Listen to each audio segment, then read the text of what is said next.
तो हमने last class में प्रोप्राइटरी कोर्स में कॉज के बारे में डिस्कस किया था, जो मैंने आपको सूत्र दिए थे। तो आज हम कॉज को थोड़ा सा आगे बढ़ाते हुए और डिस्कस करेंगे कि कॉज का क्या रोल है। सर पहले एक बार क्या अगर किसी को क्वेरी तो वो पूछ सकते हैं लास्ट सेशन से, या फिर कैसे आज के बाद देंगे आप, नहीं, कैसे करना है? अभी क्वारी मत पूछिए। रीज़न है कि कॉज अभी पूरी हुई नहीं है। अच्छा। अभी क्वारी पूछेंगे तो वही शायद मैं जो अब लेक्चर दूंगा उसमें उनकी क्वारी ऑलरेडी हो जाएगी जो वो चाहते हैं। अगर नहीं होगी तो फिर मैं लास्ट में ले लूँगा उसको ठीक है सर। वीडियो। अच्छा, अब हम कॉज को दोबारा से थोड़ा सा आगे बढ़ाते हैं। कॉज के 3 आयाम हैं।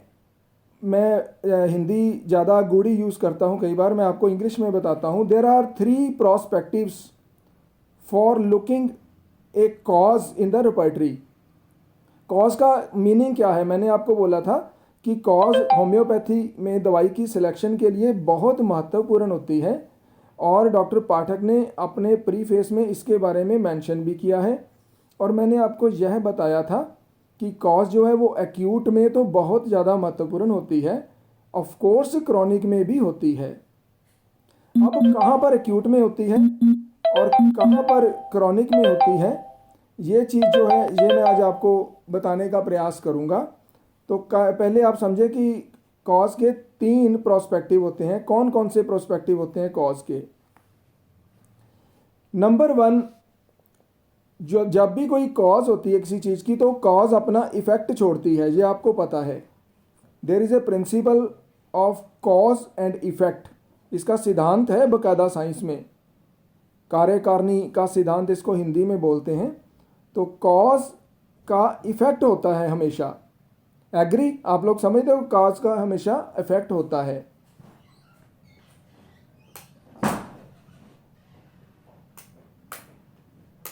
अब ठीक है। तो कॉज के 3 इफेक्ट होते हैं बेसिकली।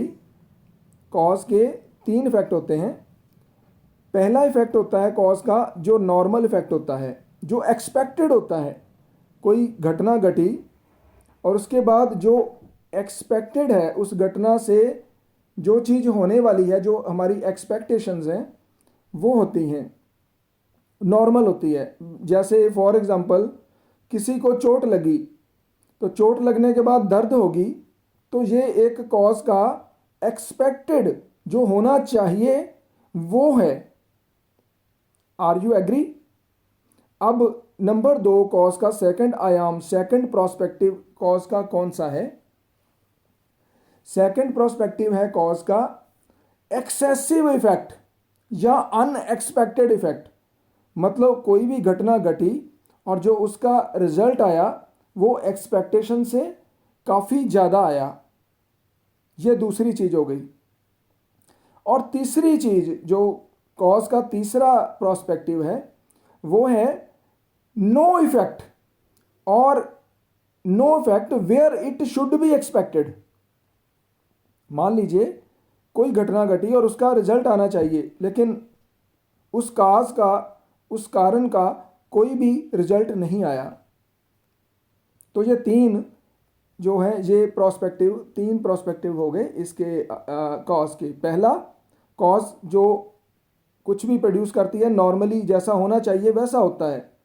दूसरा, जितना होना चाहिए उससे कहीं ज़्यादा होता है। तीसरा, जितना होना चाहिए, जो नॉर्मल रिजल्ट आने चाहिए कॉज के, वो भी नहीं आते। समझ गए? ये 3 चीज़ें ये आपने याद रखनी है, क्योंकि अगर आपको बेसिक्स क्लियर नहीं होंगे तो रिपर्टरी में जो आप रूब्रिक सिलेक्ट कर लोगे ना वो गलत हो जाएगा। तो इसलिए जो आधार बेसिक प्रिंसिपल्स हैं रिपर्टरी के, वो हमें अवश्य सीखने होंगे। तो कॉज को हम आगे बढ़ाते हुए, कॉज को 3 तरह से हमने डिवाइड किया है। 3 आयाम है कॉज के। पहला आयाम है कॉज के साथ जो रिजल्ट आने हैं वो एक्सपेक्टेशन के अनुसार। दूसरा, एक्सपेक्टेशन से कहीं अधिक। और तीसरा, एक्सपेक्टेशन से कहीं बहुत लो। इसको आप ऐसा समझे कि कोई व्यक्ति पढ़ाई करता है, कोई तैयारी करता है पेपरों की, तो उसके नंबर आते ही नहीं हैं। तो ये कॉज जो उसने काम किया, जो उसका कारण था पढ़ाई करने का, उससे कम हुआ। तो एक है उसने पढ़ा ही नहीं, जस्ट पेपर में लिख के आ गया ऐसा वैसा, लेकिन वो फर्स्ट आ गया, तो एक्सपेक्टेशन से कॉज जो कारण था उससे कहीं ज़्यादा हासिल हो गया।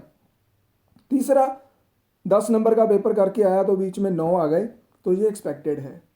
तो एग्री कर गए हो आप ये तीनों? यहाँ तक अभी कोई क्वेश्चन नहीं पूछना। अब हम इसको प्रैक्टिकली एक्सप्लेन करते हैं कि नॉर्मल कॉज के जो रिजल्ट होते हैं उस वहाँ पे कौन कौन सा रुब्रिक है नॉर्मल कॉज के अंतर्गत, एक्सेसिव कॉज का कौन सा रुब्रिक है, और अनएक्सपेक्टेड और एक्सेसिव का कौन सा है, और जो होना चाहिए नो इफेक्ट कॉज का वो कौन कौन सा रुब्रिक है, और इन तीनों की वैल्यू क्या है। ठीक है, समझ गए यहाँ तक? तो सबसे पहले हम लेते हैं नॉर्मल इफेक्ट। मैं आपको एक सिंपल एग्जांपल देता हूँ। आई होप कि आप सबके पास इस वक्त रेपर्टरी की हार्ड कॉपी मौजूद होगी। अपनी अपनी हार्ड कॉपी अपने हाथों में ले लीजिए, आप भी ले लीजिए यार, हमारी रेपर्टरी की कॉपी भी है हमारे तो सबसे पहले एक रुब्रिक निकालिए, eating too much aggravate. Eating too much aggravate कौन से पेज पे है बताइए? Eating too much aggravate. अब मैं आपसे एक सवाल पूछता हूं कि अगर आप लोग बहुत ज़्यादा खा लोगे, 111 पेज पे, अगर आप लोग बहुत ज़्यादा खा लोगे, एक्सेस में खा लोगे, तो क्या होगा? परेशानी तो होगी ना। Are you with me? Akshita आवाज़ तो सुना दो यार। हाँ तो हाँ तो ये जो मैंने पूछा है आपसे कि ईटिंग खाने के बाद अगर ओवर ईटिंग के बाद अगर परेशानी होगी, तो ये जो कॉज के मैंने 3 आयाम बताए हैं, पहला जितना हमने काम किया, जितनी हमने कॉज क्रिएट की उसके उतने ही इफेक्ट आए, और दूसरा ज़्यादा इफेक्ट आए, और तीसरा आए नहीं। तो इन तीनों में से ये क्या है आप लोग बताइए? ओवर ईटिंग करने पर प्रॉब्लम होनी, ये कौन सा इफेक्ट है? कॉज का कौन सा आयाम है? ये लिख के भेजिए। अगर म्यूट हो ना आप लोग तो लिख के भेजिए। ये नॉर्मल एक्सपेक्टेड, हाँ हाँ, ये एक्सपेक्टेड है। इस एक्सपेक्टेशन से जो होना चाहिए वही हुआ है। तो इसीलिए ये वाला जो रुब्रिक है, वो रुब्रिक जो है वो इनको बोलो कि अक्षिता वाले ग्रुप में है, ये को समझ नहीं आ रहा। चलो ठीक है, बंद कर दो फोन। तो ये जो खाने के बाद ज़्यादा तकलीफ होनी है, ये नॉर्मल आयाम है। तो जो केस नॉर्मल होते हैं, जो कॉज नॉर्मली आती है हमारे लाइफ में, उसको लेकर कोई पेशेंट हमारे पास आता है। अब मेरी बात बिल्कुल आराम से सुनिए। जो कॉज नॉर्मल इफेक्ट को छोड़ती है उसके साथ संबंधित कोई रुब्रिक रेपर्टरी में लिखा है, जैसे ओवर ईटिंग एग्रावेट। इस तरह का रोगी आपके पास जब हम आता है तो हम उसको एक्यूट में कंसिडर करते हैं। अब 10 साल पुरानी बीमारी का कोई पेशेंट मान लीजिए आपके पास आया है, तो वो आके बोलेगा कि मैंने आज रोटी ज़्यादा खा ली तो मुझे पेट में तकलीफ़ हो रही है, तो समझिए कि उसका क्रॉनिक से कोई लेना देना नहीं है, ये एक्यूट है। इस रुब्रिक की क्रॉनिक केस में कोई वैल्यू नहीं है। अंडरस्टैंड? समझ गए? जो कॉज नॉर्मल इफेक्ट छोड़ती है, ऐसे रुब्रिक मैं आपको बताता हूं कि आगे और समझाता हूं। मैं अकेला रुब्रिक तक करवाऊंगा आपको, ताकि आपके मन में कभी भी आपके मन में कोई भी डाउट ना रहे कि कॉज को हमने कैसे कंसिडर करना है। जो कॉज नॉर्मल इफेक्ट, अब और मैं बताता हूं, सभी मेरे साथ रहें। एक लेडी है, वो घर में अकेली है और उसके परिवार वाले कहीं दूर गाड़ी से कहीं गए हैं। तो रास्ते में बारिश हो रही है, मौसम बहुत ख़राब है, तूफ़ान आ रहा है, और वो लेडी बहुत परेशान हो गई है। परेशानी से उसका ब्लड प्रेशर बढ़ गया है। कोई भी न्यूज़ घर वालों की उसे नहीं मिल रही कि वो ठीक है या नहीं है। वो डॉक्टर के पास आती है और बोलती है कि डॉक्टर साहब मुझे बहुत घबराहट हो रही है, मुझे कुछ कीजिए, कुछ दवाई दीजिए, और अपनी सारी स्थिति बताती है। तो ये है एंजाइटी, एंजाइटी फॉर अदर्स, दूसरों की चिंता हो रही है। तो क्या ऐसी अवस्था में इसको, जो मैंने आपको कॉज के 3 आयाम बताए हैं, तो क्या ये आयाम नॉर्मल है, या नॉर्मल से कुछ ज़्यादा है, या एक्सपेक्टेशन से कम है? डॉक्टर सीमा, हाँ, ये एक्सपेक्टेशन के बराबर है। तो इसलिए ऐसी अवस्था में हम इसको एक्यूट केस में कंसिडर करेंगे, इसका क्रॉनिक से कोई लेना देना नहीं है। लेकिन खड़िए यहाँ पे, एक ही रुब्रिक दोनों जगह पे आता है कई बार। जैसे ओवर ईटिंग वाला 2 जगह पे नहीं आ सकता, वो एक्यूट का एक्यूट ही रहेगा।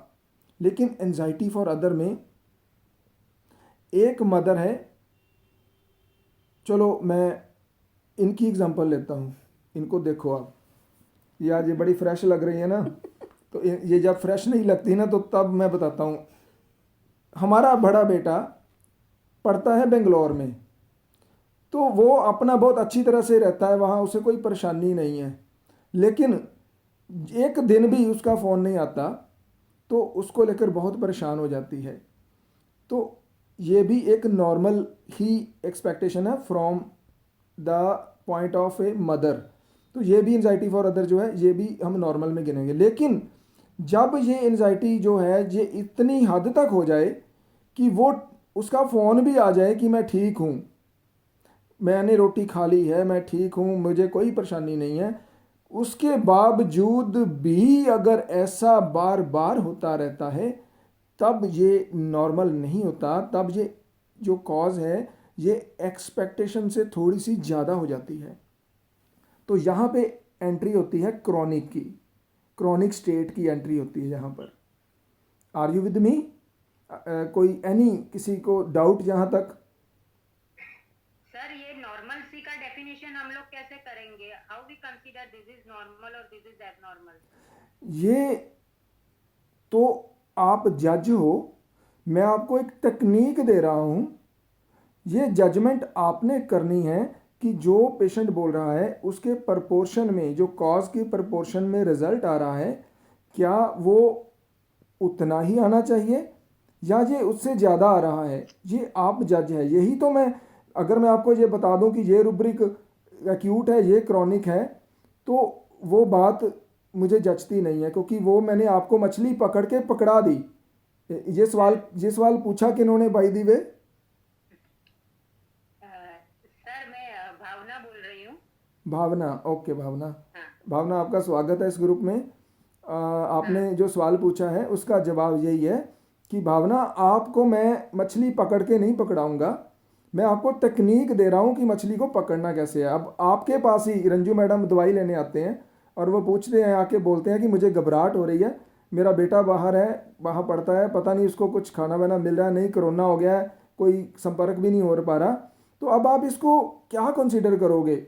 क्या ये कॉज जो है ये नॉर्मल इफेक्ट आ रहा है, ये या मैडम का एक्सेस में आ रहा है? तो आप इसको क्या कंसीडर करोगे? मैं उसको एक्सेस करूंगी। यस। लेकिन डॉक्टर साहब, एक बात और भी है। मैंने आपको पिछले लेक्चर में एक बात बताई थी, जो भी हम काम करते हैं उस काम को करते समय हम 2 चीज़ें देखते हैं। एक देखते हैं देश और एक देखते हैं काल।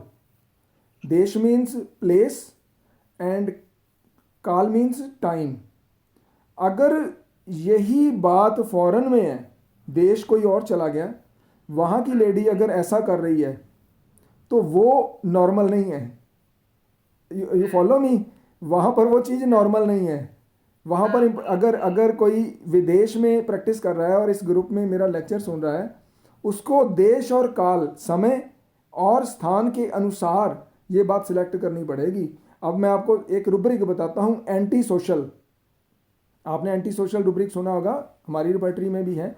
तो एंटी सोशल रुब्रिक काम ही स्थान और देश के अनुसार करता है ना? क्योंकि अगर मैं यहाँ पर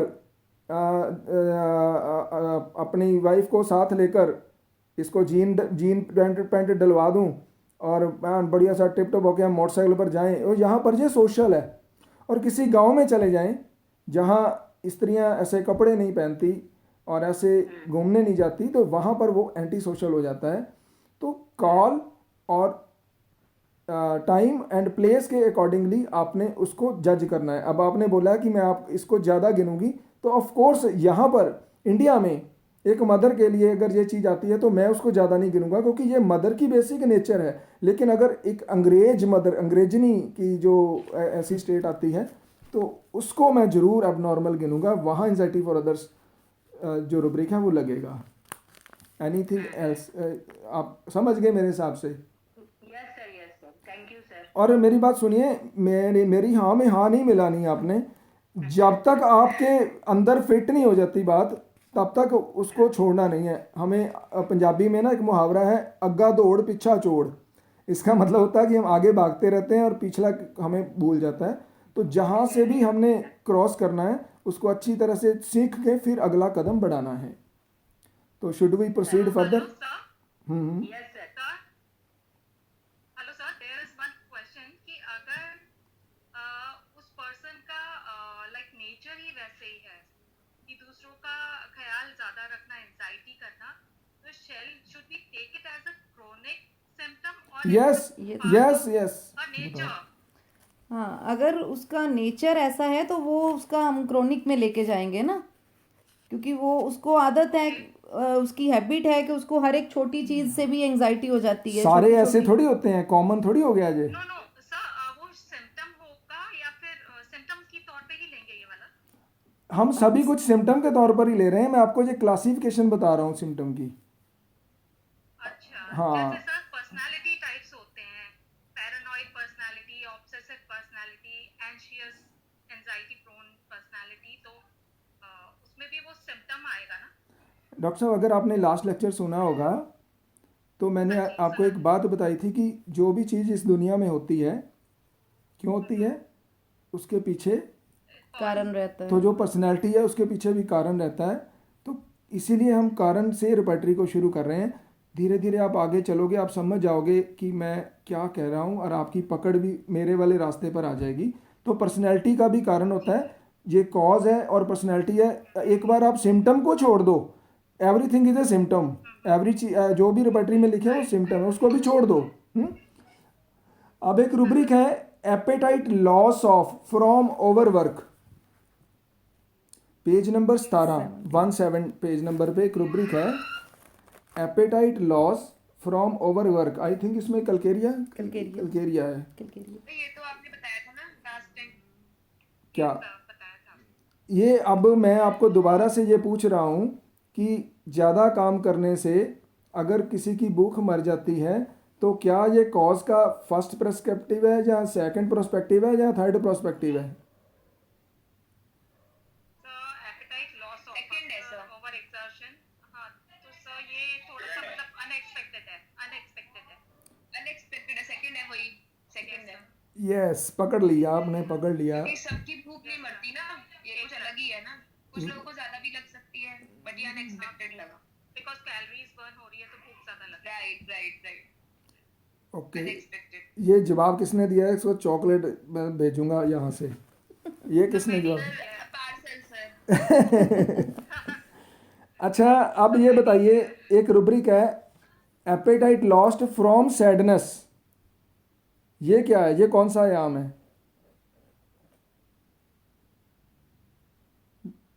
सर ये नॉर्मल एक्सपेक्टेड है। नॉर्मल एक्सपेक्टेड सर एक्सपेक्टेड है। हाँ, ये एक्सपेक्टेड है। तो अगर आपके पास कोई पेशेंट आता है, वो बोलता है कि मैं बहुत उदास हूँ, छोटी मोटी कारण से, हमें पता है कि उदासी क्या होती है। सैडनेस के रिलेटेड रूब्रिक हम जब डिफरेंशिएट करेंगे ना कि what is sadness, what is grief, what is sorrow, ये सारे अलग अलग हैं रूब्रिक।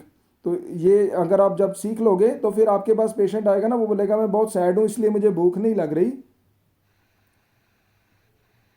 रहने दो इसको। तो तब हम इसको अनएक्सपेक्टेड ही कंसिडर करेंगे। कहाँ थे हम? क्या बोल रहा था मैं? Appetite lost from sadness. हाँ, तो इसको आप नॉर्मल कंसिडर करोगे। तो नॉर्मल में जब इसको कंसिडर करोगे तो ये एक्यूट में ही आ जाएगा।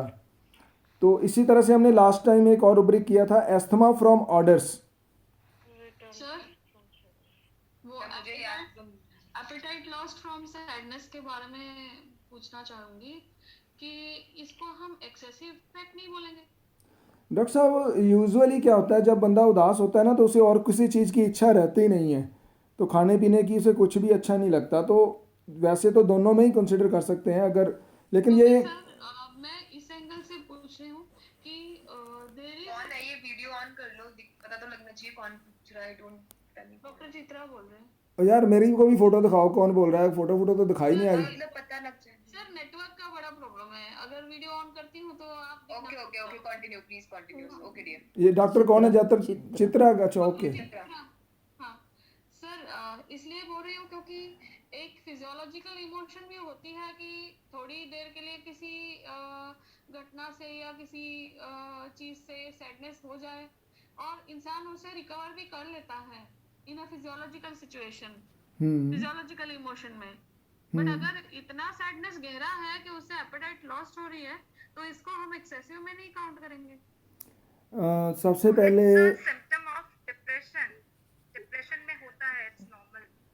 सबसे पहले डॉक्टर चित्रा का मैं इस ग्रुप में स्वागत करता हूं, और जो लोग हमारे साथ जुड़े हैं उनको एक बात बता देता हूं कि डॉक्टर चित्रा एक ऐसे डॉक्टर हैं जो गायनिकोलॉजिस्ट हैं, एमडी की है इन्होंने गायनी में, और अपने एरिया में one of the best gynaecologist हैं।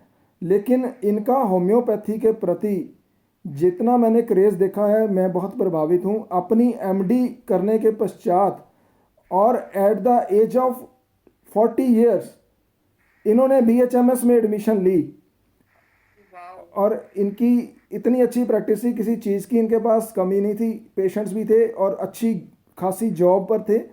उसके बावजूद होम्योपैथी के प्रति इनका इतना लगाव है कि इन्होंने एमडी करने के बाद बीएचएमएस में एडमिशन लिया। डॉक्टर साहब शायद कंप्लीट हो गई कि अभी हो रही है आपकी? सर अभी फाइनल ईयर चल रहा है। अभी ये फाइनल ईयर में है। हाँ जी सर। हाँ तो इनका ये हमारे लिए एक एग्जाम्पल है कि देखो होम्योपैथ जो हैं उन वो कितना अच्छा वर्क कर सकते हैं। ये मैम इसी बात पे अपनी शक्ल तो दिखा दूं, ना तो बनता है। करती हो यार, एक्चुअली नेटवर्क का है बट रवि इस बात पे तो बनता है। It is really hats off to you. और डॉक्टर साहब मेरे से लगभग 6 साल से जुड़े हुए हैं हम लोगों के साथ, और इन्होंने हमें अपने घर भी बुलाया है, होस्ट भी किया है बहुत अच्छा। तो अभी आज भी इनकी हॉस्पिटैलिटी को हम लोग याद करते हैं। तो डॉक्टर चित्रा, जो आपका क्वेश्चन है उसका जवाब यही है कि यू आर द जज। आपको ये जज करना है कि ये क्रॉनिक है या एक्यूट है। ये दोनों में कंसिडर होता है, apatite loss of from sadness. लेकिन हम हमारा जो देश और काल स्थान है उसके हिसाब से हम लोग इसको एक्यूट में ज़्यादा कंसिडर करते हैं। Asthma from orders, asthma from orders जो है ये डेफिनेटली क्या है, कौन सी कॉज है? ये फर्स्ट आयाम है या दूसरा है या तीसरा है? Exciting cause sir, first. It is not first. हर बंदे को खुशबू से एस्थमा नहीं होता, तो ये एक एक्सेसिव इफ़ेक्ट है और ये अनएक्सपेक्टेड इफ़ेक्ट है, तो इसको हम क्रॉनिक में कंसिडर करेंगे। और जब ये सिम्टम आपके पेशेंट में प्रेजेंट होगा, अब यहाँ फिर सुनिए, अगर ये सिम्टम आपके पेशेंट में प्रेजेंट है तो ये वेरी वेरी इंपॉर्टेंट है एस्थमा फ्रॉम ऑर्डर्स। कई बार क्या होता है, पेशेंट हमारे पास कोई और चीज़ की दवाई लेने आता है, मान लीजिए वो सिर दर्द की दवाई लेने आ गया, या वो एक्जिमा की दवाई लेने आ गया, या किसी भी चीज़ की दवाई लेने आया, लेकिन उसने बताया कि डॉक्टर साहब आपके क्लिनिक पर ये जो धूप बत्ती जग रही है ना, अब मेरे को एस्थमा का अटैक आ जाएगा। तो एस्थमा फ्रॉम ऑर्डर्स जब आए और क्लिनिक पर आपके पास पेशेंट दवाई लेने आया है एक्जिमा की या सिर दर्द की, तो आपको ये रुब्रिक दिमाग में रख के दवाई देनी होगी। हो सकता है इसी में से दवाई हो उसकी। You got my point? क्योंकि जब भी कोई कॉज ज़रूरत से ज़्यादा रिएक्शन प्रोड्यूस करती है, ज़रूरत से ज़्यादा रिजल्ट देती है, तो वो सिम्टम पेशेंट का ऑलवेज पेक्यूलियर सिम्टम होता है। मेरे पास कोई बैठा आदमी अगर ड्यूड्रेंट लगाकर बैठेगा तो डेफिनेटली मेरे को अटैक आएगा सांस का, और लगाकर बैठने की तो बात ही छोड़ो, पास से भी गुजर जाएगा। तो दिस इज वेरी इंपॉर्टेंट। आगे रुब्रिक है bed wetting from exertion, 34 number page पे। एक्सर्शन एक कॉज है और बेड वेटिंग उसका रिजल्ट है। खोलिए repertory 34 page. Bed wetting cause है और एक्सर्शन रिजल्ट है। इज इट नंबर 1, नंबर 2 और number 3? Number 1 means normal, number 2 unexpected और number 3 second sir, unexpected. Yes, ये भी अनएक्सपेक्टेड है। ये भी इम्पॉर्टेंट है। जब मैं चलता हूँ या जब मैं ज़्यादा एग्जर्शन कर लेता हूँ तो उस दिन रात को बेड वेटिंग हो जाती है।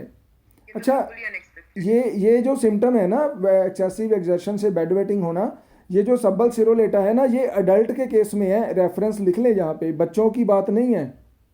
बच्चे जिस दिन ज़्यादा एग्जर्शन कर लेते हैं और रात को सुसु बीच में कर देते हैं, वहाँ पर फेरम मेटालिकम दवाई रहती है। अगर आपने मेरी वो किताब पढ़ ली है, माई क्लिनिकल, रंजू मैडम की किताब क्लिनिकल टिप्स की, तो आपको वहाँ मिलेगा ये रेफरेंस कि जो बच्चे सारा दिन एग्जर्शन ज़्यादा कर लेते हैं, जिस दिन बच्चा ज़्यादा खेलता है, थक जाता है, रात को सुसु बीच में कर देता है, द रेमेडी इज फेरामेट, and if this condition is present in the adult then the remedy is सब्बल सिरोलेटा।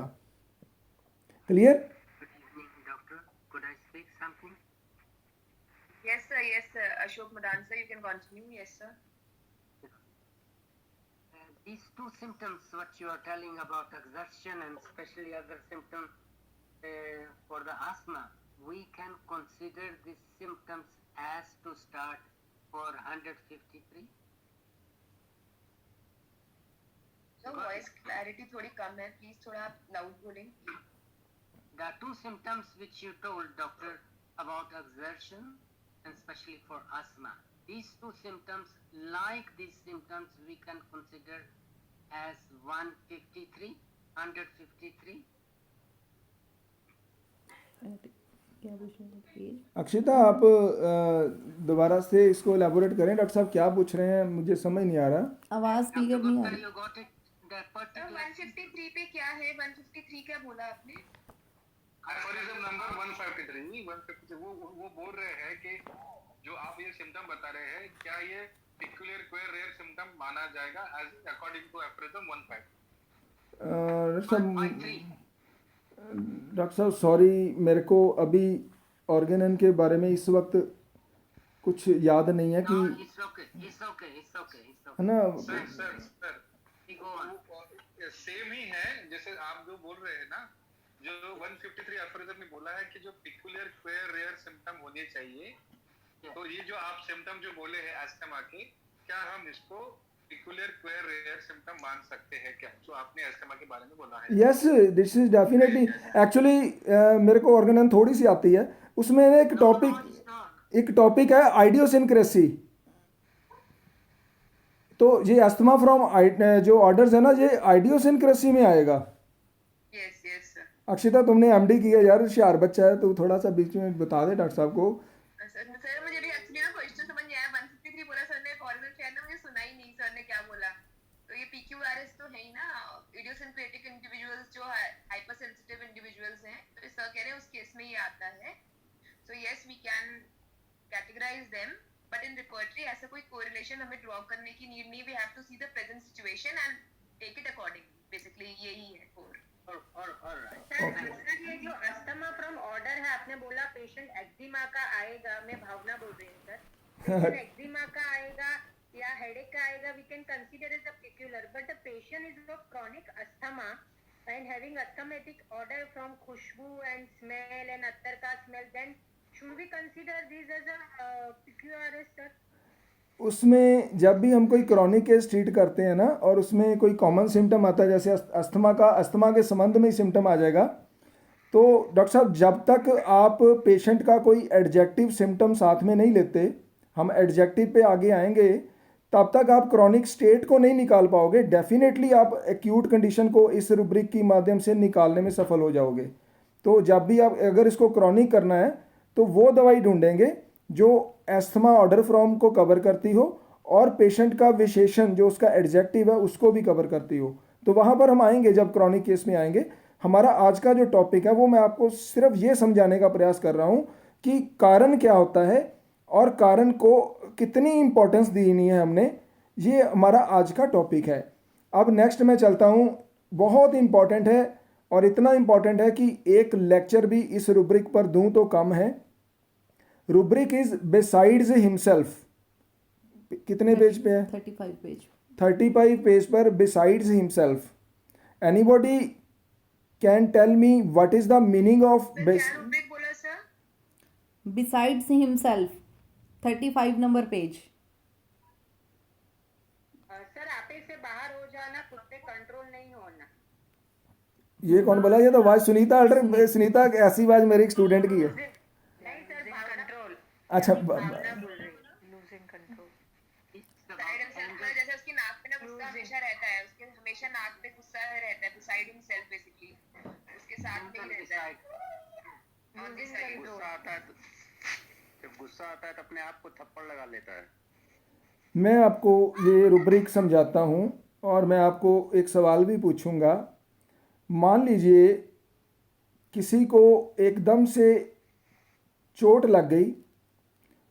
बिसाइड्स हिमसेल्फ का बेसिक जो सीधा साधा मीनिंग है वो ये है कि जब कोई चीज़ आपकी लिमिट से, आपकी सीमा से बाहर हो जाती है, चाहे वो दर्द है, चाहे वो गुस्सा है, चाहे वो रोना है, एनीथिंग जो आपके कंट्रोल से बाहर हो जाती है, तब ये रुब्रिक आता है बिसाइड्स हिमसेल्फ, आपे से बाहर, मेरे से बाहर, बियॉन्ड माई कंट्रोल।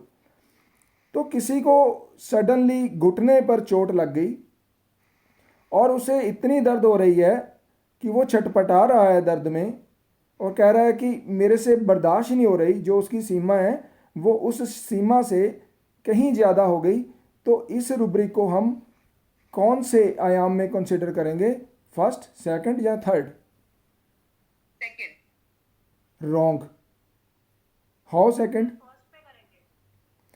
इसको फर्स्ट में करेंगे फिर फर्स्ट, हाँ फर्स्ट। क्योंकि घुटने के ऊपर नर्व्स का जो सप्लाई है वो इस तरह की सप्लाई है कि वहाँ लिटिल इंजरी भी होगी तो वो बहुत ज़्यादा पेनफुल होगी और वहाँ पेशेंट आपे से बाहर हो जाएगा। आपे से बाहर होना आपको मैं समझाता हूँ।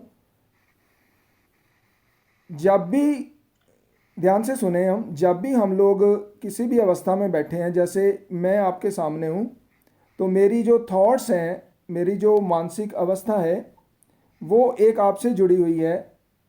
एक मेरी अवस्था है वो मेरे सामने मेरी डायरी रखी है, इस पे मोटे मोटे मैंने पॉइंट्स रखे हैं। वैसे मैं तैयारी नहीं करता किसी लेक्चर की, मुझे ज़रूरत नहीं लगती, लेकिन मोटा मोटा पॉइंट की कोई मिस ना हो जाए। और तीसरी मेरी थॉट है वो मेरी रिपर्टरी है साथ में, और छोटी मोटी एक दो और थॉट्स भी होंगी जो मेरे दिमाग में इस वक्त चल रही है।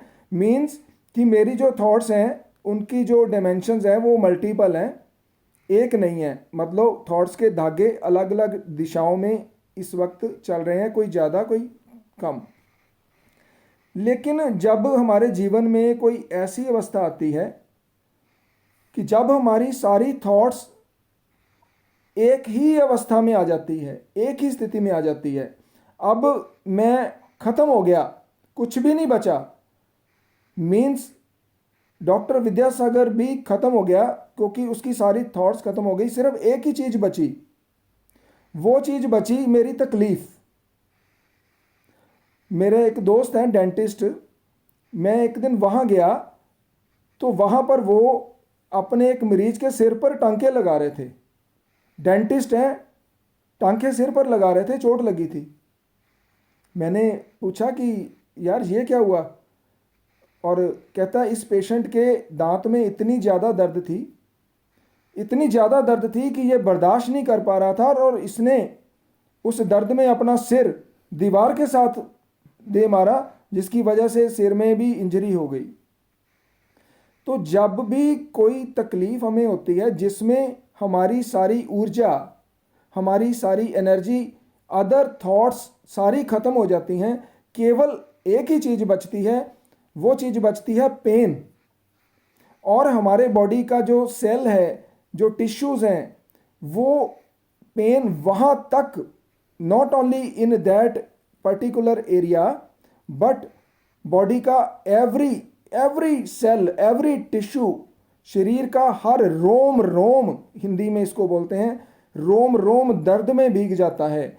आप दर्द को छोड़कर बाकी किसी चीज़ के प्रति उस वक्त आपकी कोई माँ नहीं, कोई बाप नहीं, कोई पैसा नहीं, कोई हॉबी नहीं, कोई स्त्री नहीं, कोई पुरुष नहीं, सिर्फ दर्द ही रह जाती है। और वो दर्द भी आपका रोम रोम महसूस करता है, और उस महसूस करने की कैपेसिटी से कहीं ज़्यादा। याद रखें, जब तक आपकी दर्द सहन करने की कैपेसिटी है, आपकी थॉट एक नहीं होगी, फिर आपकी थॉट दूसरी तरफ होगी। हाँ, मैंने डॉक्टर के पास जाना है, मुझे पेन किलर दे दो, तो थॉट्स और भी रहेंगी। लेकिन अगर आपकी थॉट्स ख़त्म हो गई, सिर्फ एक ही चीज़ बची, सिर्फ एक ही चीज़ बची, दर्द, तो वो होता है बिसाइड्स हिमसेल्फ। जब आपे से आप बाहर हो जाते हो तो और कोई चीज़ बचती नहीं है। ये मैं आपको साथ साथ रुब्रिक भी बता देता हूँ, ये इसका मीनिंग जो है। अब एक बच्चा है और वो बच्चा अपने फादर के पेट के ऊपर बैठ के जोर से ऊपर रखकर नीचे गिरता है, फिर हंसता है, हाँ हाँ हाँ। तो उसके फादर उसको उकसाते हैं ऐसा करने से, वो बोलते हैं और बदमाश, और फिर वो उछलता है, बच्चा उछल के फिर फादर के पेट के ऊपर जोर से बैठता है और फिर जोर जोर से हंसता है। और इतना हंसता है कि दूसरे वाला भी देख के करता है यार इतना हंसता है बच्चा। वो बच्चा क्या है, उसकी सारी की सारी ऊर्जा सिर्फ हंसने में ही रह जाती है। उसका माउथ ही नहीं हंसता, उसके शरीर का रोम रोम, every part of the body, not every part, even every cell of the body हंसता है। तो वो भी बेसाइड्स हिमसेल्फ है, वो भी आपे के बाहर है।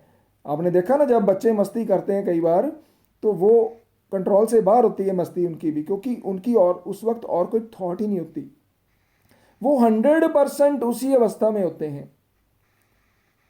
तो besides himself frantic madness from pain लिखा ना यार रुब्रिक के अंतर्गत। Yes sir. तो इसको तो उन्होंने पेन के आयाम में लिख दिया, लेकिन मैंने आपको ये बताने का प्रयास किया है कि बिसाइड्स हिमसेल्फ होता क्या है। तभी आप समझोगे कि जब आपके शरीर का हर रोम रोम दर्द को महसूस करता है, तब हम इस रुब्रिक को कंसिडर करते हैं। उससे पहले इस रुब्रिक को कंसिडर नहीं करते। पेशेंट आप मेरे को आके बोलता है कि डॉक्टर साहब मुझे पेन बर्दाश्त नहीं हो रही, डॉक्टर साहब बहुत पेन हो रही है, तो मैं रुब्रिक लगाता हूँ पेन टीयरिंग वेरी सीवियर। एक रुब्रिक है पेन टीयरिंग वेरी सीवियर। तो मैं बिसाइड्स हिमसेल्फ नहीं लगाता। क्यों नहीं लगाता भैया? अगर दर्द आपे से बाहर होती है तो वो बताने लायक भी नहीं होता कि मेरे को दर्द हो रही है, वो तो आपके सामने होता है कि इसको दर्द हो रही है। आप देख पाओगे, वो आपको बता नहीं पाएगा। जो बच्चा खिलखिलाकर हंसता है वो आपको बोलेगा थोड़ी कि अक्षिता आंटी, अक्षिता अब तो आंटी हो गई, शादी हो गई ना तेरी, अक्षिता गुस्सा मत करना, कहीं जूम बंद करके भाग जाओ। चलो हम दीदी बोल देते हैं। तो अक्षिता दीदी मैं हंस रहा हूँ, मैं बहुत खुश हूँ, वो आपको बोलेगा नहीं। अगर वो बोलेगा ना कि मैं बहुत खुश हूँ, आज मैं बहुत खुश हूँ, मज़ा आ गया, तो समझ लेना कि वो चेयरफुल है, जहाँ वो जॉयस है। लेकिन अगर आप देख के महसूस कर रहे हो कि ये बच्चा इतना खुश है और इसको तो और कुछ आ ही नहीं रहा, तो वो बिसाइड्स हिमसेल्फ है। तो बिसाइड्स हिमसेल्फ होता है जब आपे से हम लोग बाहर हो जाते हैं, और इसका कोई ना कोई कारण होता है, तब हम ये रुब्रिक लगाते हैं। जब आपे से हम बाहर हो जाते हैं और उसका कोई कारण नहीं होता। Doctor Rajiv Sharma ji, good evening sir, आज नींद में हो, क्या बात है? आवाज म्यूट कर लो, आपकी आवाज नहीं आ रही। जब हम वॉइस नहीं आ रही। चलो छोड़ो, जब हम लोग किसी कारण, हाँ जी हाँ, कैसे हो डॉक्टर? मैं दरअसल वो आपने अभी जो रूब्रिक बताया था ना कि सीवियर पेन के लिए मैं ये नहीं देखता, मैं ये देखता हूँ, तो मैं ये कंफ्यूज हो रहा था कि असली चीज तो यही है कि देखना क्या है। हाँ, असली चीज़ तो यही है कि देखना क्या है। और जब बिसाइड्स हिमसेल्फ में कोई कारण नहीं रहता, इंसान वैसे ही आपे से बाहर हो जाता है अपने से, तो वो स्टेट जो होती है वो समाधि की अवस्था होती है। जब लोग समाधि में जाते हैं, जब लोग ट्रांस में जाते हैं, तो वो भी आपे से बाहर होते हैं ना, उनकी कोई थॉट नहीं होती, वो थॉटलेस होते हैं, शून्य के साथ मिल जाते हैं। तो शून्य के साथ एक हो जाना, समाधि में चले जाना, मेडिटेशन में चले जाना, that is also besides himself.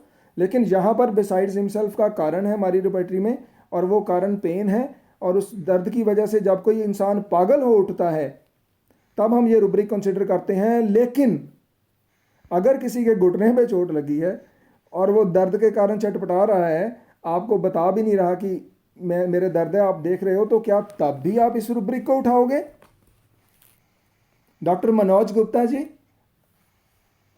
Doctor साहब, are you with me? Sir mute करिए अपने आप को।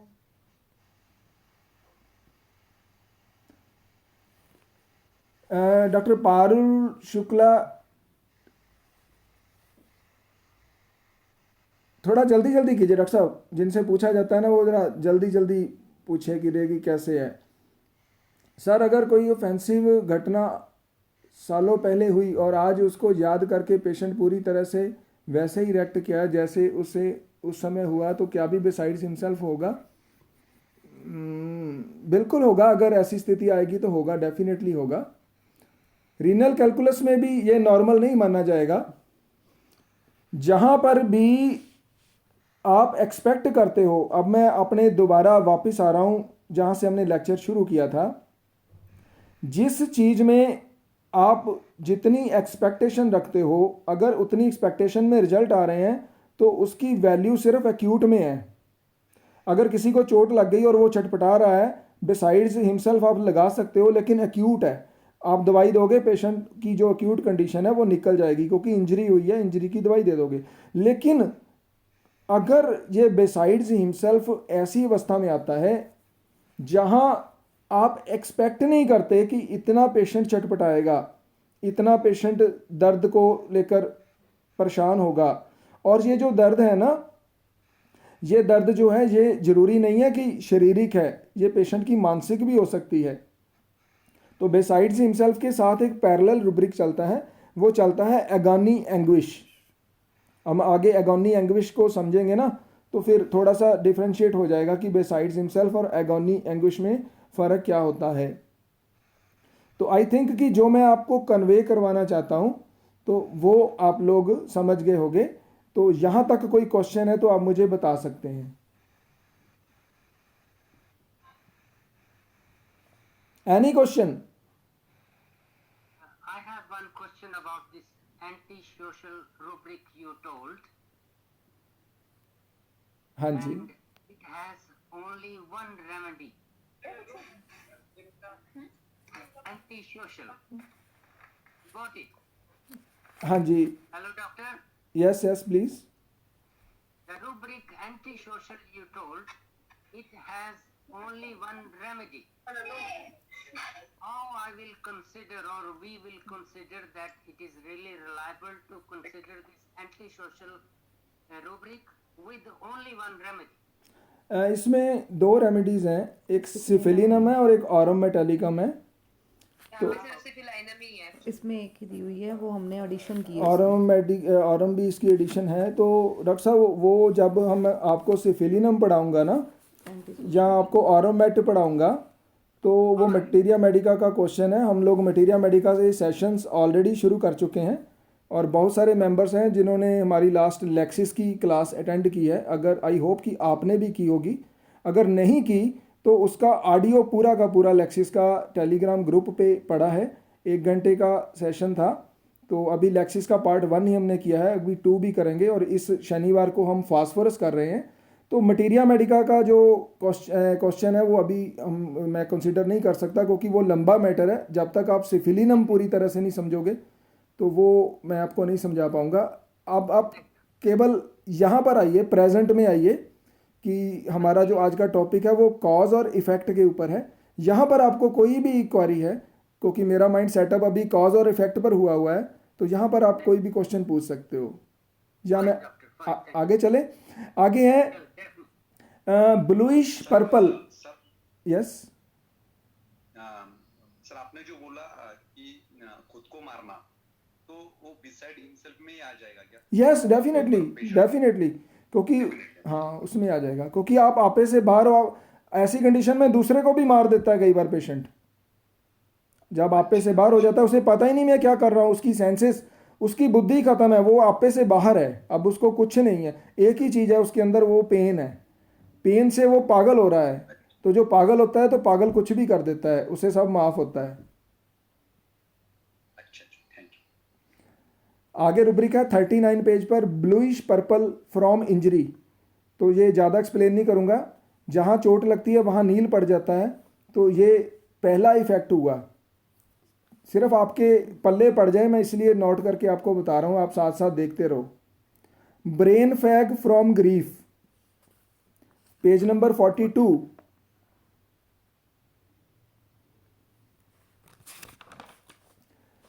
अब एक रुब्रिक है केयर एंड वरी, चिंता और परेशानी। ये चिंता और परेशानी आज के समय में किसको नहीं होती भैया, सभी को चिंता और परेशानी है।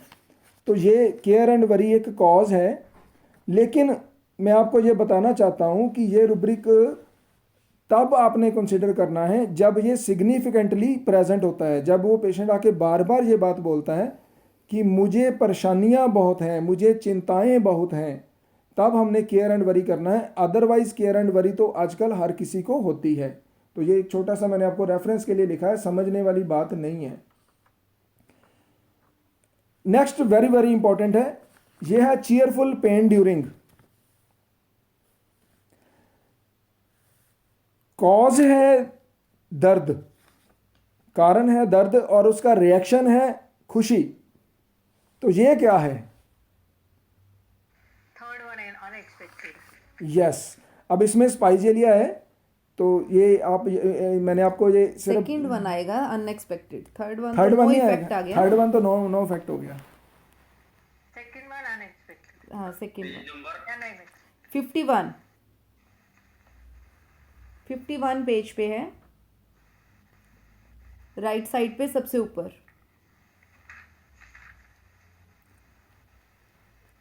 चीयरफुल, जॉयस, इन सबको कैसे डिफरेंशिएट करते हैं मैम? इस सवाल ये तो- किसने पूछा, पहले ये पूछ यार। मैंने पूछा किसने पूछा? मैंने पूछा सर, अक्षिता ने पूछा। अच्छा, दीदी ने। बताओ जी, चीयरफुल और जॉयस को कैसे डिफरेंशिएट करते हैं? चीयरफुल जो होगा वो तो बहुत ज़्यादा मतलब चलो मैं बताता हूँ।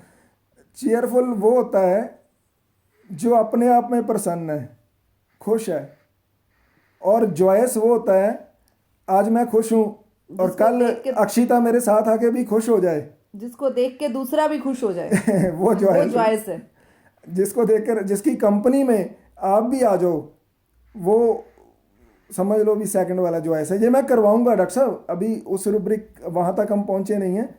हाइलेरियस, जॉयस, चीयरफुल, हैप्पी, ये सारे रुब्रिक्स कैसे डिफरेंशिएट करने हैं, ये बहुत इंपॉर्टेंट है। अगर आप ये चीज़ सीख लोगे तो रिपर्टरी का सही इस्तेमाल होगा। अगर आपने खुशी, सारा इंग्लिश में सारे का हिंदी में मीनिंग सभी का प्रसन्न है। प्रसन्नता। अभी ये बताओ कि जो मेरा मूड है वो चीयरफुल है कि जॉयस है? सर जॉयस, जॉयस हाँ, खुश कर दिया, ये तुमने भी खुश कर दिया, अब मैं भी जॉयस हो गया, अक्षिता खुश मैं होगी। नहीं रही, अब मैं अक्षता ही रही। तो अब मैं थोड़ा सा फास्ट चलूँगा क्योंकि मेरे पास 10:29 हो गए हैं। थोड़ा सा आगे चलते हैं, इसी कॉज और इफ़ेक्ट को आगे बढ़ाते हैं। I hope you are enjoying my sessions, आप बोर नहीं हो रहे। 75 नंबर पेज पर कोराइजा चिल्ड बाय स्नो, और 75 पर ही है कोराइजा ड्राफ्ट एग्रावेट। सर फिर से रिपीट करना, कोराइजा। चिल्ड बाय स्नो और आइस। 75 नंबर पेज पे राइट साइड पे कोराइजा के अंडर है ये। Yes ma'am. तो अगर किसी को ठंडी बर्फ़ वाली हवा लग जाए, उसके ऊपर पड़ जाए, तो वहाँ पर हम इसको कौन सी कॉज कंसिडर करेंगे? तो ये तो नॉर्मल है ना सर, हाँ, नॉर्मल। तो आप ये तो बर्फ वाली हवा तो नॉर्मल है। तो यार फिर थोड़ा कॉन्फिडेंस के साथ बोलो ना, तो आप थोड़ा सा कॉन्फिडेंस के साथ यार नॉर्मल है। ऐसे बोलो सर ये नॉर्मल है, सर ये तो नॉर्मल है ना। तो ये नॉर्मल है। आपने जब केस टेकिंग करनी है तो पेशेंट की जो कहने का तरीका है ना वो बहुत ज़रूरी होता है ऑब्जर्व करना कि वो कैसे कहता है। तो अगर आप कहता है ना कि कोरोना को लेकर आप क्या सोचते हो, तो पेशेंट बोलेगा कोरोना ना बाबा ना डॉक्टर साहब, मेरे को तो बहुत डर लगता है भाई। तो क्या ये डर लगता है? तो इसी तरह से जो आप जवाब है कि सर ये नॉर्मल है, ऐसा होना ही चाहिए कि ठंड लगता है, ठंडी हवा पड़ी तो जुकाम होना स्वाभाविक है, तो ये एक्यूट कंडीशन है। इसी तरह से कफ कंडीमेंट्स एग्रावेट 78 पेज पर, खांसी मिर्च मसाले वाली चीज़ खाने से, ये क्या है ये बताओ। जब भी मैं गोलगप्पे का पानी पीता हूँ तो गला खराब हो जाता है, खांसी आने लगती है, तो क्या ये नॉर्मल है या एबनॉर्मल है, सेकंड है या फर्स्ट है? सेकंड है नॉर्मल, सेकंड है। हाँ, क्योंकि आप भी पीती हो, आपका तो कभी खराब हुआ नहीं, तो मेरा होता है, तो इसलिए मतलब है कि ये स्पेशल है। मैम आपका भी नहीं हुआ ना खराब? ना ना। ठीक है, फिर हम दोनों एक साथ हैं। अब मैं आपसे एक सवाल करता हूँ, आप सभी लोग इसका आंसर दोगे। सवाल है, एक बच्चा उसको चोट लग गई, ये मैंने देखा है केस, उसको चोट लगी और उसके सिर पे कट लग गया और वो बच्चा घर आया, उसने बताया ही नहीं कि मेरे सिर पे चोट लगी है, कट लगा है। उसने रुमाल से साफ किया, जेब में डाला, खेलता रहा के।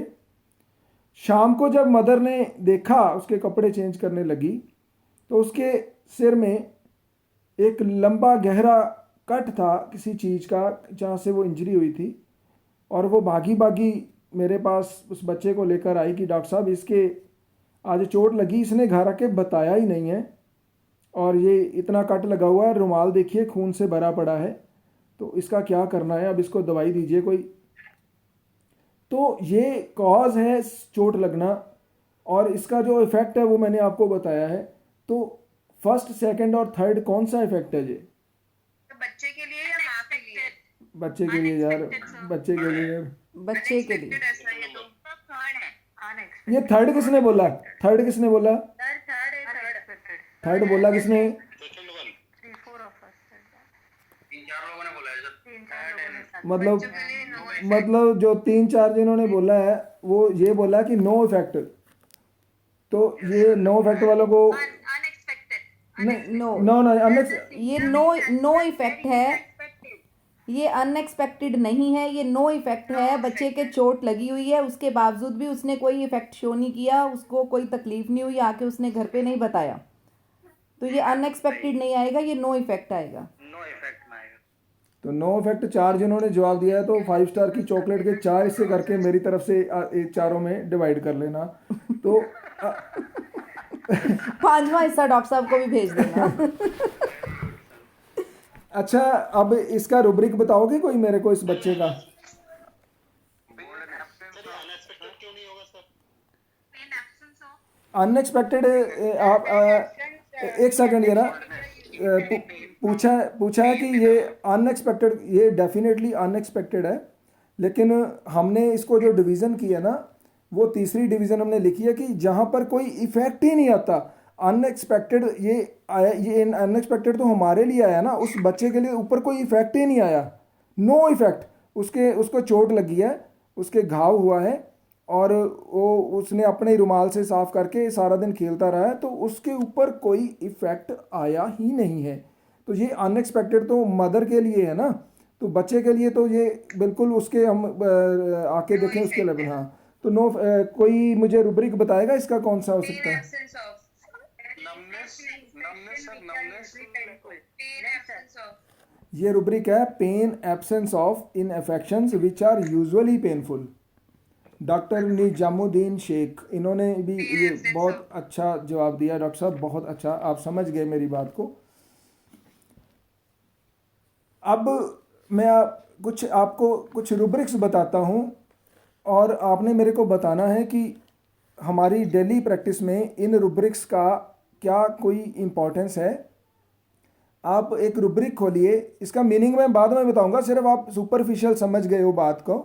रुब्रिक है ask for nothing, ask for nothing निकालिए। सर बहुत सिग्निफिकेंस है इसका, बहुत पेशेंट्स होते हैं जब नहीं बीमार नहीं नहीं नहीं होते हैं, नहीं ना, ठहरिए, ये सिर्फ ये बताना है कि ये जो कॉज है ये और इफेक्ट है, इसमें इसका क्या कौन सी डिग्री आएगी, फर्स्ट, सेकंड और थर्ड। आस्क फॉर नथिंग, कुछ नहीं चाहिए। सर सेकंड आएगी, सेकंड सर सेकंड आएगी, हाउ? बिकॉज ये कलयुग में नहीं इसके सर, साथ थर्ड आएगी, एक्सपेक्ट थर्ड है। थर्ड ये थर्ड किसने बोला? थर्ड आएगी। कोई इफेक्ट ही नहीं है, नो इफेक्ट, थर्ड आएगी सर। थर्ड आएगी। अब आप लोग मेरी बात को पकड़ना शुरू हो गए हो। अब यहाँ पे मैं आपको चोट मारता हूँ, जब लोहा गर्म होता है तो चोट मारने से सही हो जाता है। 3 चीज़ें मैंने आपको बताई हैं। पहली, कॉज का जो इफेक्ट है, अगर आपको वो दिखाई पड़े तो वो लीस्ट इम्पॉर्टेंट है, उसको सिर्फ एक्यूट तक ही छोड़ देना है। अगर क्रॉनिक पेशेंट आपके पास आता है तो ओवर ईटिंग वाला रुब्रिक कंसिडर नहीं करना। दूसरे वाला जो इफेक्ट है वो पहले से ज़्यादा इम्पॉर्टेंट है। सब एक्यूट होम्योपैथी में होता नहीं है, लेकिन क्लिनिकली होता है। आपके पास सब एक्यूट पेशेंट आता है या इवन क्रॉनिक भी आता है, तो सेकंड लेवल के जो कॉज के रिजल्ट हैं वहाँ को इम्पॉर्टेंट है, वो उसको कंसिडर करना है। लेकिन अगर थर्ड वाला आता है जहाँ नो इफेक्ट है कॉज का, इस दुनिया में, इस यूनिवर्स में कारण के बिना कुछ भी नहीं होता। अगर होता है कारण के बिना कुछ भी, तो वो बहुत इंपॉर्टेंट होता है। You got my point? अगर पेशेंट आस्क फॉर नथिंग वाला आ गया, या pain absence of infections which are usually painful वाला आ गया, या इंडिफरेंस आ गया, तो वो रुब्रिक वेरी वेरी इंपॉर्टेंट। अब मेरे पढ़ाने का, इतनी मेहनत करने का जो रिजल्ट है वो यहाँ पे शुरू होता है। आप शुरू पे आप सॉरी सर ये क्या करवाने लग पड़े, हम तो रिपर्टरी भैया सीखने आए थे, हम तो रुब्रिक सीखने आए थे। अरे कितने टीचर्स हैं जिन्होंने रुब्रिक्स घोट घोट के, रोज़ मैं ग्रुप चेक करता हूँ, रोज़ मैसेज आया होता है, और डेस्टी इसका ये मीनिंग है। अरे भैया मीनिंग तो आप किताब से देख लोगे, उसकी यूटिलिटी क्या है, कहाँ यूज़ करना है, कहाँ उसको आउट करना है। अब एक रुब्रिक पे आ जाओ, इनडिफरेंस निकालो। 217 के 211 कितना पेज है अभी? सर आपको पेज नंबर याद है? नहीं इतना भी होशियार बच्चा नहीं है यार। ये वाला रूब्रिक कहाँ पे, इंडिफरेंस 217 100 सर, ये वाला रूब्रिक कहाँ पे यूज करेंगे? मैं भी अभी सर ने कहा ना बताएंगे। अभी तो बताने लगा हूँ। 217 नंबर पेज पे राइट साइड पे इंडिफरेंस। इंडिफरेंस होता क्या है, बता सकते हो आप? क्या होता है इंडिफरेंस? मतलब किसी बात से कोई फर्क नहीं पड़ता। Indifference is basically like that. हाँ, कुछ भी हो रहा है कि बच्चा है, अगर हम घर में देखें कि चाहे घर में कुछ भी हो रहा है, बच्चे हैं, हाँ। कोई फर्क नहीं है, कुछ भी हो रहा है। अच्छा, इंडिफरेंस के अंतर्गत नीचे आइए। वैसे तो आप सभी को रुब्रिक समझ लग रहे हैं, पता है आपको, मैं इसलिए ज़्यादा एलेबोरेट नहीं करूँगा। जो जहाँ पे मैंने चोट करनी है मैं आपको वहाँ पर लेके आता हूँ। एक रुब्रिक है स्टोइक, STOIC, स्टोइक। इसके अंतर्गत 2 दवाइयाँ पड़ी हैं, एलेंथस और ओपियम। तुम्हारे केवल तंगा नहीं बैठे हैं, तुम तंगा सुने क्या बोला तुम? सॉरी कोई नहीं, मैंने म्यूट कर दिया। इंडिफरेंस के अंतर्गत एक रुब्रिक पड़ा है स्टोइक। इसका मीनिंग कोई बता सकते हो मेरे को? अभी कुछ लोग गूगल देख रहे होंगे। हाँ सर, मैंने भी देखा है, suffering pain without difficulty, without complaining, मैंने भी देखा है। एक ऊपर है इंडिफरेंस टू प्लेयर। ये ना जो दवाइयाँ इसमें पड़ी हैं, ओपियम है, फेरम है, हेलीबोरस, नेट्रम, ओपियम, सल्फर, ये ज़्यादातर दवाइयाँ जो हैं ये ओल्ड एज की दवाइयाँ हैं। मैं आपको जो एजेस वाले रुब्रिक हैं वो डॉक्टर रंजू करवाने वाली हैं अगले कुछ लेक्चर्स में, कि हमने प्यूबर्टी का रुब्रिक कहाँ पे यूज़ करना है, हमने ओल्ड एज वाला रुब्रिक कहाँ पे यूज़ करना है। थोड़ा सा एग्जांपल देता हूँ ताकि आप लोगों के थोड़े रोंगटे खड़े हो जाएं। मेरे पास तो बता दो। बताता हूँ, अभी बताता हूँ, सारा बताता हूँ।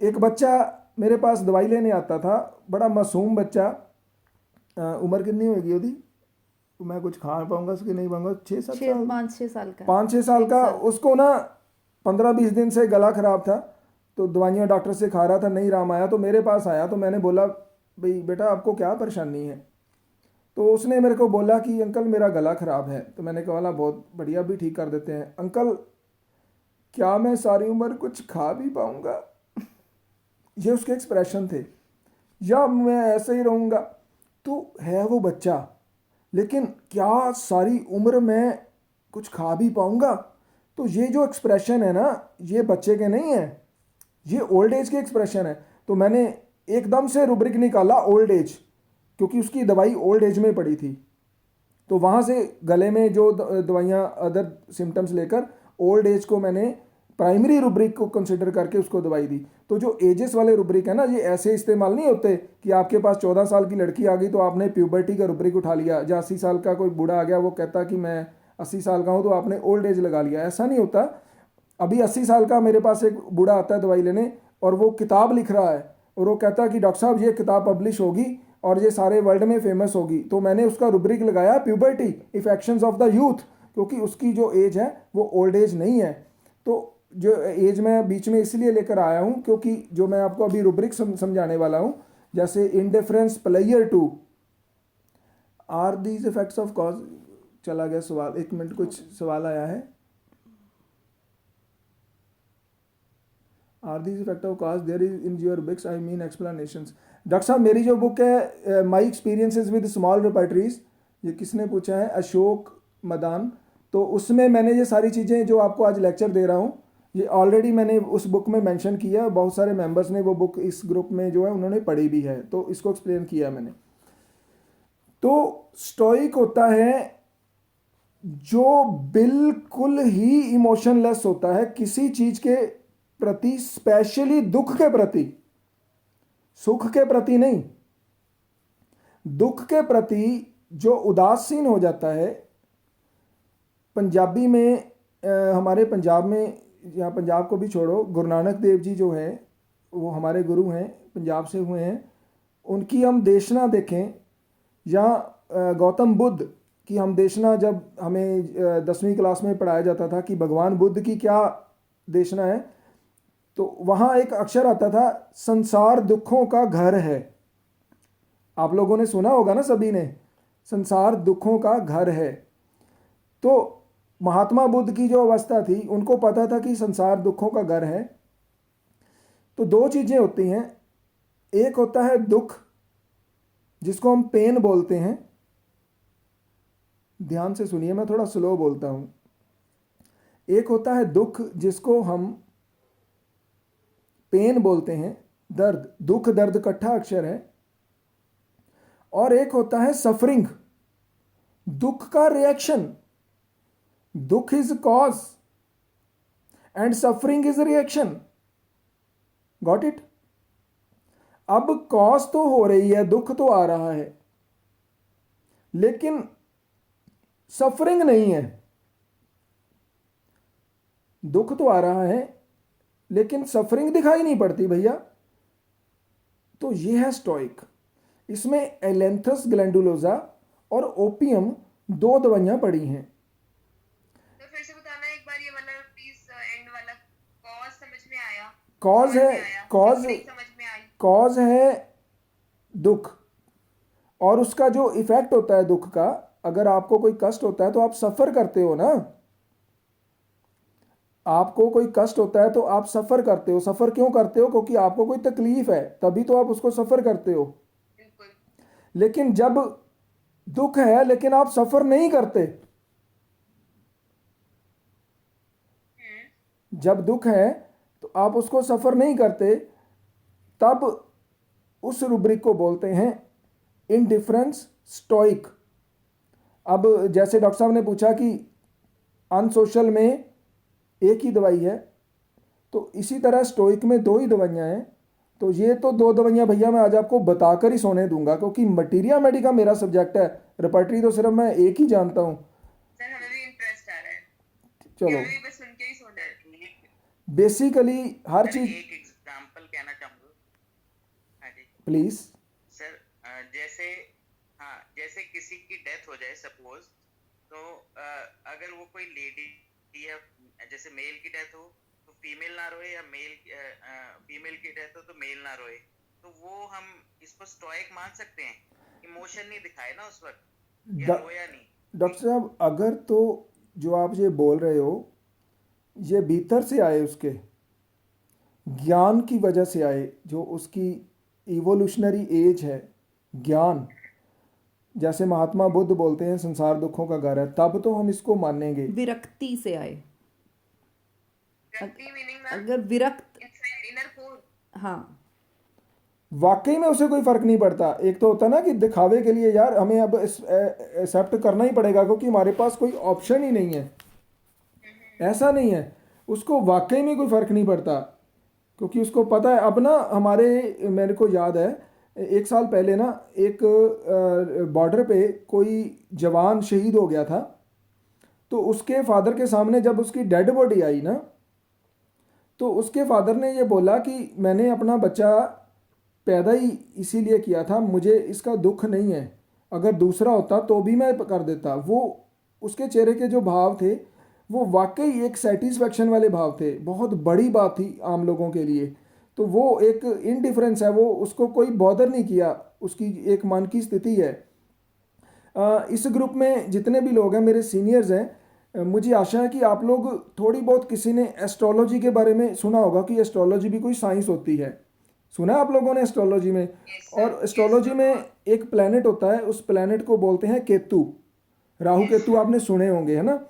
तो हमारी होम्योपैथी में जितने भी प्लांट्स हैं या एनिमल्स हैं या जो भी सोर्स हैं दवाई के, उनका दुनिया में जितनी भी चीज़ें हैं उनका सिग्निफिकेटर कोई ना कोई प्लैनेट होता है। ध्यान से सुनिए, हर चीज़ का सिग्निफिकेटर कोई ना कोई प्लैनेट होता है। मतलब सिग्निफिकेटर मीन्स कि किसी ना किसी प्लैनेट का उसके ऊपर प्रभाव होता है।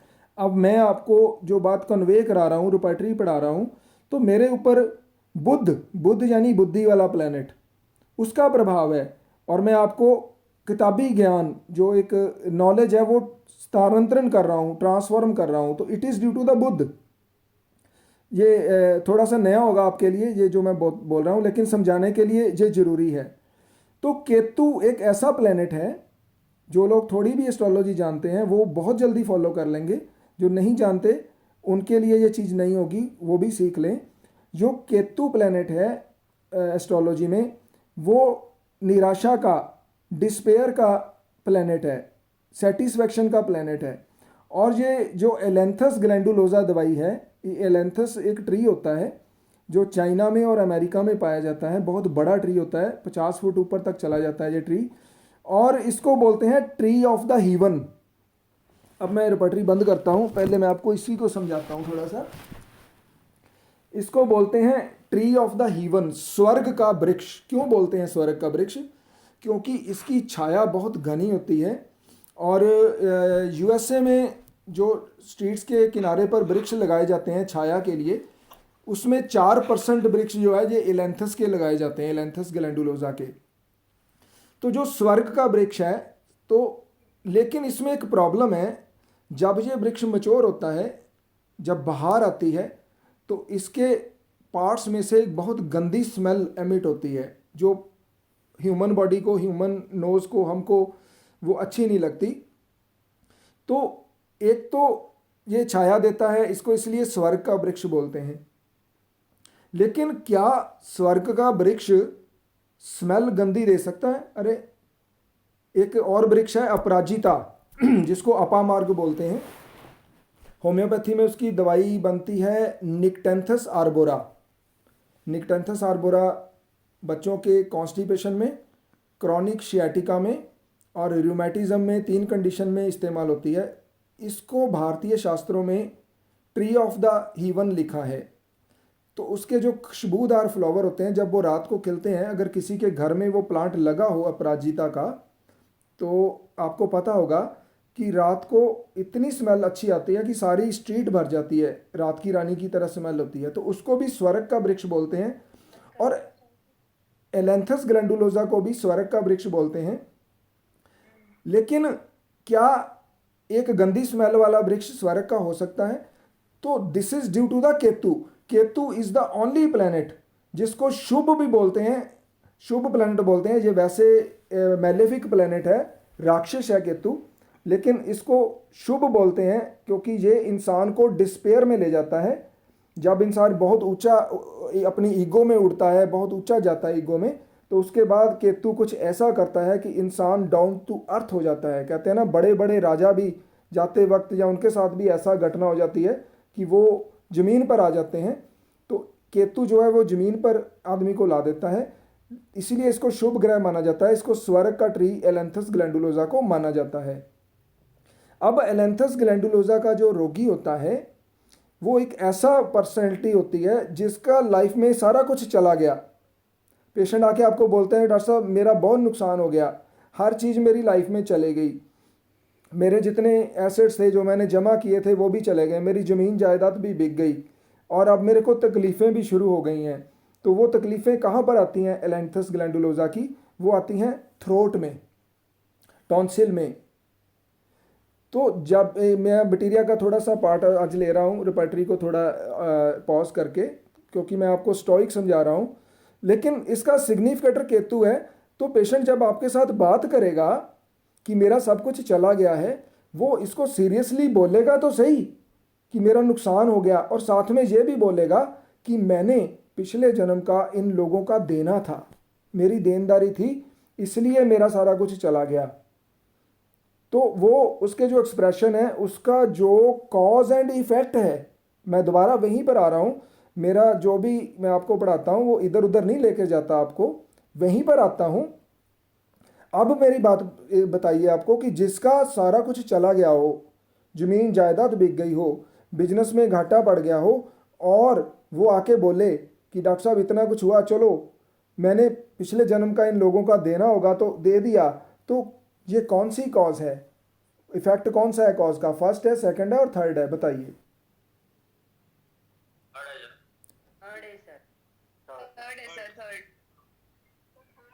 थर्ड है? थर्ड ही आएगा। चलो मान लेते हैं थर्ड है ये। और यार आप लोग सीरियस हो जाते हो ना, फिर मेरे को अच्छा नहीं लगता। तो ये इनडिफरेंस, मतलब स्टोइक मीन्स कि दुख के प्रति बिल्कुल भी इसका रिएक्शन नहीं है। इसलिए यहाँ पर एलेंथस ग्लैंडुलोजा, क्योंकि इसका सिग्निफिकेटर केतु है, और केतु के बारे में मैंने आपको बताया है, और केतु ऐसा ही प्लैनेट है जो जब उसकी दशा आती है, जब उसका टाइम आता है आदमी के जीवन में, हर आदमी के जीवन में केतु का टाइम आता है, तो उस टाइम में उसने जो देना होता है, दूसरों का देनदारी होती है, वो दे देता है, उसको नुकसान हो जाता है और पेशेंट उसको एक्सेप्ट कर लेता है, वो एलेंथस ग्लैंडुलोजा होता है। अगर आप कहो तो मैं ओपीएम का भी बता देता हूँ, अगर आपके पास टाइम है, नहीं तो अगला लेक्चर कल। अब ओपीएम क्या है? ओपीएम में इनडिफरेंस जो है, मतलब जो दुख के प्रति उदासीन है, ये ओपीएम क्यों उदासीन है? ओपीएम का सिग्निफिकेटर प्लैनेट मून है, चंद्रमा है, ये याद रखिए। ये आगे हम जब मटीरिया मेडिका पढ़ने वाले हैं ना, तो मैं आपको ये बहुत सारी चीज़ें बताऊंगा जो आपके काम आएंगी सारी उम्र। ओपीएम का सिग्निफिकेटर चंद्रमा है, और चंद्रमा जो है ये हमारे माइंड का, ह्यूमन बॉडी का ना, जो सबसे ज़्यादा प्रभाव चंद्रमा का पड़ता है हमारी बॉडी के ऊपर, क्योंकि चंद्रमा जो है ये पृथ्वी के नियरेस्ट प्लैनेट है। आपको पता है पृथ्वी के नियरेस्ट चंद्रमा ही है, बाकी प्लैनेट सारे दूर हैं। तो चंद्रमा का प्रभाव जो है वो सबसे ज़्यादा ह्यूमन बॉडी के ऊपर रहता है as compare to other planets. तो ओपीएम जो है ये चंद्रमा के अंतर्गत आती है। तो मून जो एक ऐसा प्लैनेट है जो आपको एक सेटिस्फैक्शन, एक मदरली सेटिस्फैक्शन प्रदान करता है। मून एस्ट्रोलॉजी में जो मदर होती है ना, मदर को हम मून से देखते हैं। चंद्रमा आपका कैसा है, अगर अच्छा है तो आपकी मदर अच्छी है। तो एक जो मदर होती है वो अपने बच्चे को ऑलवेज एक सुकून देती है, एक सेटिस्फैक्शन देती है, एक हाथ सिर पर रखती है कि बेटा तू घबरा मत, कोई बात नहीं। तो उसकी वजह से जो ओपीएम है, चंद्रमा की वजह से उसकी बुद्धि इतनी ज़्यादा वो एक हद तक सक्षम हो जाती है इस चीज़ को समझने के लिए कि वो उसको फिर उस चीज़ का दुख जो है वो होता ही नहीं है, वो उसके प्रति इनडिफरेंट हो जाता है, स्टोइक हो जाता है। स्टोइक मीन्स दुख के प्रति उदासीन हो जाना।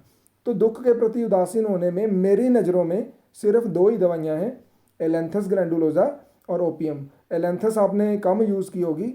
जब भी आपके पास कोई गले का रोगी आता है, और ख़ास तौर पर जब उसका ASO टाइटर, ASO टाइटर क्या होता है, anybody can tell me what is ASO titre? Anti streptolysin. तो जब गला ख़राब होता है, तो बार बार गला ख़राब होना हो तो कई बार ये ASO टाइटर पॉजिटिव हो जाता है, TLC DLC रेज हो जाती है, TLC बढ़ जाती है, टोटल ल्यूकोसाइट्स काउंट।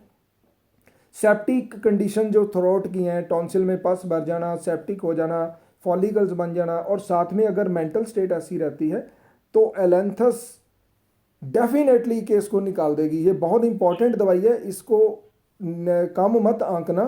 हम इसको बहुत यूज़ करते हैं एलेंथस ग्लैंडुलोजा को, क्योंकि हमने इसको थीम को समझा है। तो कॉज और इफ़ेक्ट हम लोग कर रहे हैं। आज हमने इसको काफ़ी हद तक कर लिया और काफ़ी हद तक कुछ रह भी गया। मैं कोशिश करूँगा कि कल हम कॉज और इफ़ेक्ट को फिनिश करके प्राइमरी एंड सपोर्टिंग रूब्रिक का जो कॉन्सेप्ट है उसके ऊपर बात करेंगे। अब 1 घंटा 16 मिनट हो गए हैं, 10 मिनट हमारे पास बचे हैं। आज के टॉपिक में से आपके पास कोई भी जेन्युइन क्वेश्चन हो जो आज के टॉपिक से रिलेटेड हो, कॉज एंड इफ़ेक्ट से, तो यू कैन आस्क। प्लीज अपने हाथ रेज करो so that I can unmute you and you can join.